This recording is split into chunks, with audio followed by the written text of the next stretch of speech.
this is Michele B. Thank you for joining me for learning how to read the tarot for yourself intuitively.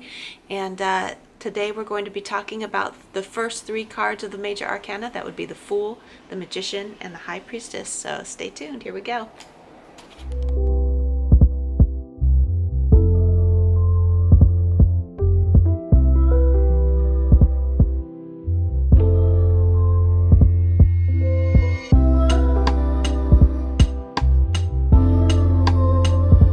Okay, so let's go ahead and get started talking about the Fool. In the traditional playing cards game of tarot that began in the medieval times, before people used them for divination specifically, the Fool was unnumbered and he was used just like the trump card of like the Joker when we're playing our playing games. But when the Waite Smith and the Rider Waite deck came along in the days of the occult, just as on the cusp of the turn of the 20th century, they made him into the beginning, he's the transition between the end of the cycle, which would be the world, and the new beginning of the cycle, which would be the Magician. So he's somewhere in between, and that's why he's associated so closely with the astrological sign of Pisces. Pisces is on that kind of that cusp in between cycles, the ending of the old and the beginning of the new. It's representative of the it's that space in between, like when a seed is beginning to germinate and it's not out of the ground yet, or when an egg is fertilized and it's just starting to develop. The cells are starting to develop, but it hasn't come into its physical form where we can see it yet, right? So that's what the Fool is sort of representative for like in like it represents in the tarot in a broader perspective. Right, so let's look at the symbolism that is going into this card. It can mean so many different things for each person. There was no like real specific.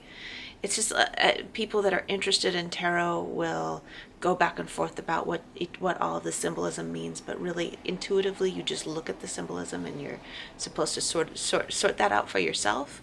But there's some general consensus on some of the ideas. So let's look at the bag that the Fool is holding as he's like looking up into the sky. It's supposed to be the collective knowledge of the divine, of the universe. He's carrying it along with him. Like he doesn't have to own specific things in order to be able to make it in the world. He's like he already has it ingrained inside of him. He already has the collective understanding of the universe inside of him when he was born. So as he's going out into the world and going through the whole cycle of the tarot, this person is going out and he has nothing, right? And so like what he does have is understanding of how the universe works, and he'll always be okay. So he's looking up into the sky, he's looking at the heavens, the divine, the universe, and he's like, you will guide me with the intuitive knowledge that I already have, and also like I will receive downloads from you on where to go. So he's walking along the edge of this cliff and he's not even looking where he's going, and this dog is running along beside him. Some people think that the dog is trying to humiliate him. That was some of the original imagery from the original playing cards. Other people think that it's his animal companion that's helping to guide him along the way. But anyway, he is depending on his own intuition and depending on downloads from the divine to guide him along this dangerous precipice as he moves along. He's like, I don't need to have, he understands that he doesn't need to control everything himself. The universe will guide him and he will always be okay. And then there's some symbolism in the rose. It's supposed to depict freedom from material possessions. And once again, he is a vagabond that only has a little satchel to all of his possessions, just his little doggy and his satchel and his rose. He's free from any kind of baggage, material baggage that will prevent him from being able to go on his journey. And so a lot of people see this person as just like starting out and not knowing where he's going. But generally the thought is that the Fool represents as I said, like this, the start of a significant journey in your life. I'll show you a few other images that we have. The start of a significant journey in your life, being feeling feeling free to trust the universe to take care of you. It can, depending on the context of the reading, it's encouraging you to set forward, even though you don't know where you're going or what's going to happen. It's encouraging you to just go ahead and go forward. And in the reverse, it's supposed to mean the opposite. It's supposed to mean you're being foolhardy. You're not thinking things clearly before you go forward. I think also when it comes up in the reverse, depending on the context, of course, that it can mean that you're afraid to trust the universe. Like when it's up like this, like it's encouraging you to trust the universe. And I think it's when it's in the reverse for me, often it means you're afraid to trust the universe. Because my opinion is that in most cases, even if people are behaving in a foolish way, they're always being guided, and that even fools end up being okay in the end. Because what is there? What is there? We all belong to the universe. No matter what happens to us, we all belong to the universe, whether we're alive or dead. And that what matters is our connection with the divine. And the fool is always connected with the divine, even if he's not in his physical body anymore, because the divine led him to fall off the cliff, right? It just depends on what your priority is. Anyway, so it's supposed to be about starting this significant journey. It's like having the seed of intention for something to start fresh, but not actually necessarily acting on it yet. The action comes in the future, but it's like thinking about it and feeling the call, feeling the inspiration. For me, those are my intuitive downloads about the Fool. And as I said, I associate the Fool with Pisces because it represents the in-between parts of the cycle. Okay, and now we're moving on to the Magician. That's number 1 in the Major Arcana. And to me, he's like the next step after the germination of a seed or the fertilization of an egg. It's the beginning of the manifestation, the physical manifestation of something tangible.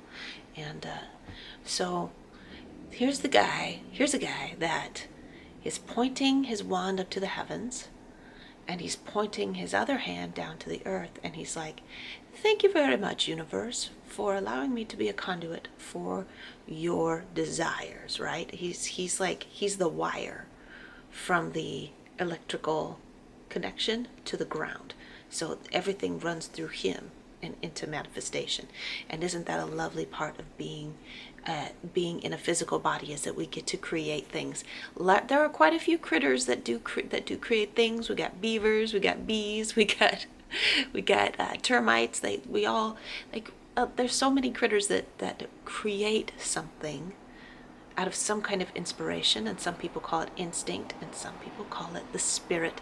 And that's the Latin root for inspiration is to have the spirit enter your being to desire to create, manifest something that is physical.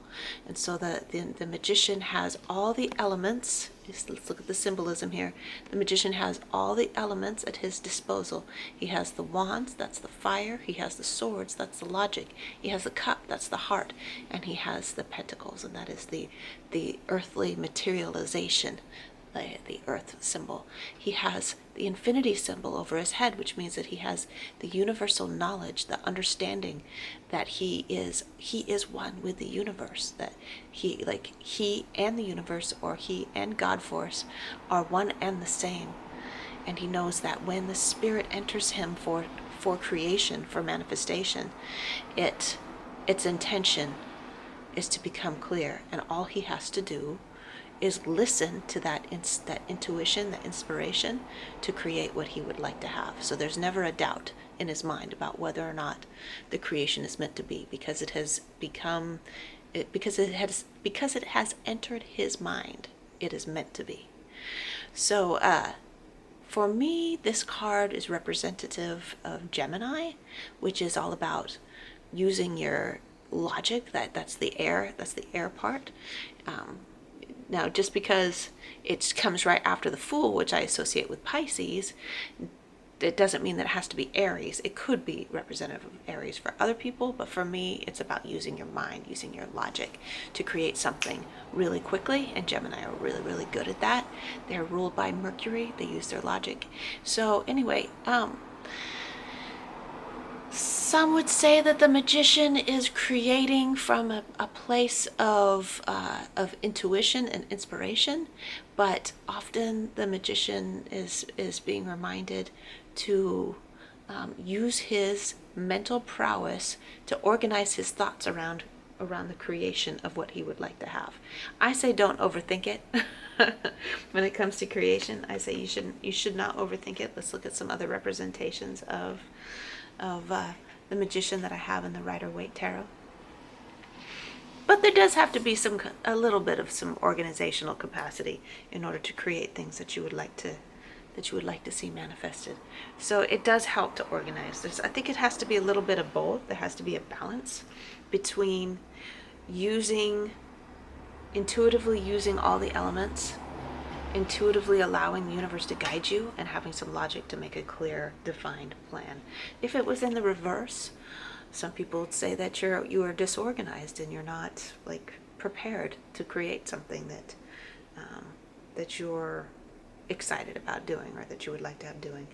I would say if it was in the reverse, I would see this as like an impotent kind of personality, someone that doesn't feel like they deserve, or doesn't feel like they can pull off something that they've been inspired to do. It's like, but the universe put it in your head, therefore it is something that you are capable of doing.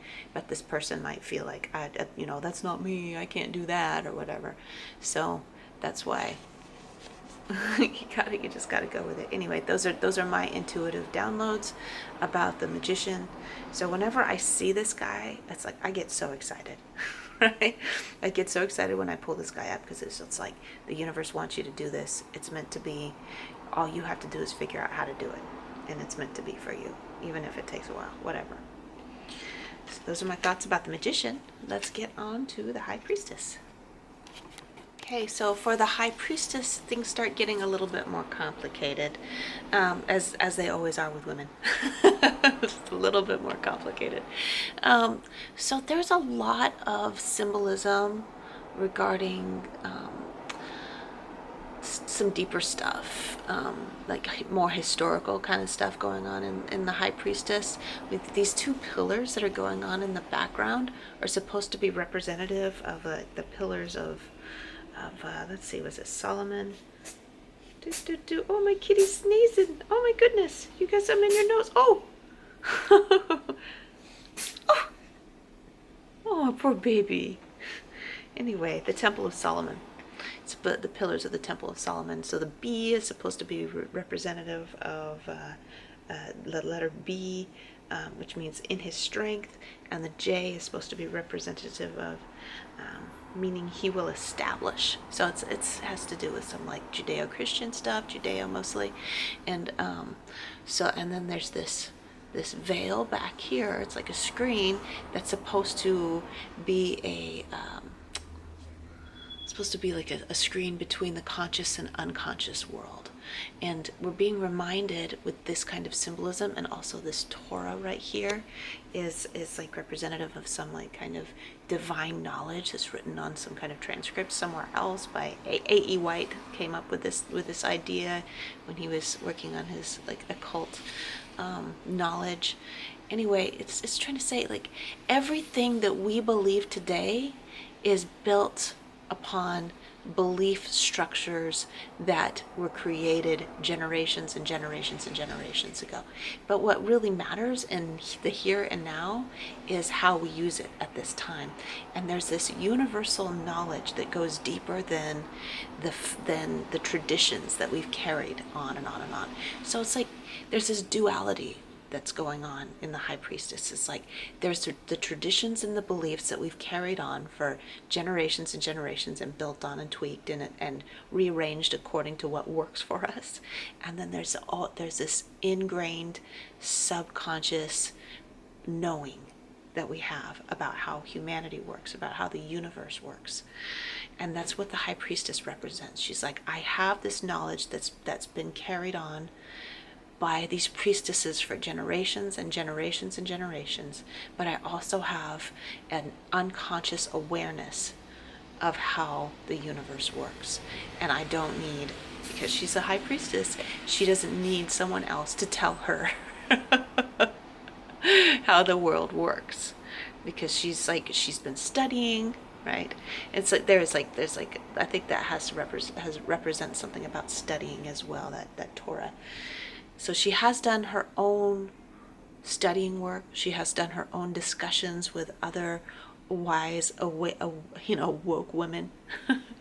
But she also knows some things for herself as well. The pomegranates are supposed to be representative of fertility and femininity as well. So we're looking at divine feminine understanding of the way that the world and the universe works, the way that people interact with each other. And the moon, of course, is representative of the subconscious world, the intuitive world, the things that are not concrete, things that are not clear, things that are a little bit blurry in the under the light of a sliver of a moon. So in contrast to the magician, which is all about the masculine and the logic, the High Priestess is the deep feminine knowing. So like she's the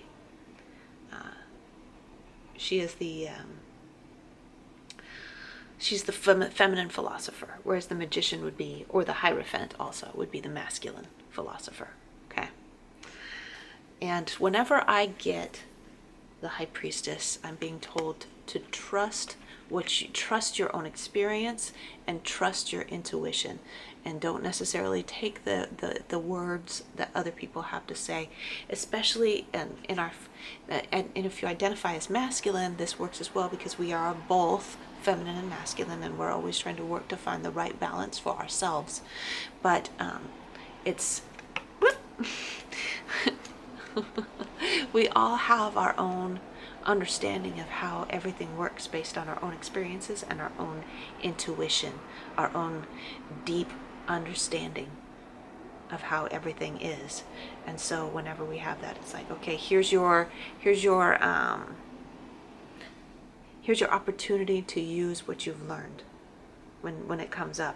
And of course, like I said, whenever Major Arcana cards come up in a reading, it's representing a bigger story, and we all have to go through each of these phases again and again and again throughout the course of our lives. And so whenever we have this, we're being called to remember that this experience is part of something that is in like a bigger cycle that you're having, of learning how to deeply trust yourself, your own experience, and your own understanding of how the world works. Now, those 3 cards are just the first 3 in the building blocks of the Major Arcana, and I hope you'll stay tuned to further videos that I post for more and more of these Major Arcana as I go through and tell the story that's represented in the Major Arcana. And make sure and check out my playlists for your regular readings that come up. Every week I do readings for all 12 zodiac signs. Oh, and I should also, one more thing about this. I associate the High Priestess once again with Pisces or Cancerians, but mostly Pisces, because Pisces are very intuitive individuals. Okay, we got 2 fish. 2 pillars, 2 fish, number 2. All right. I love you.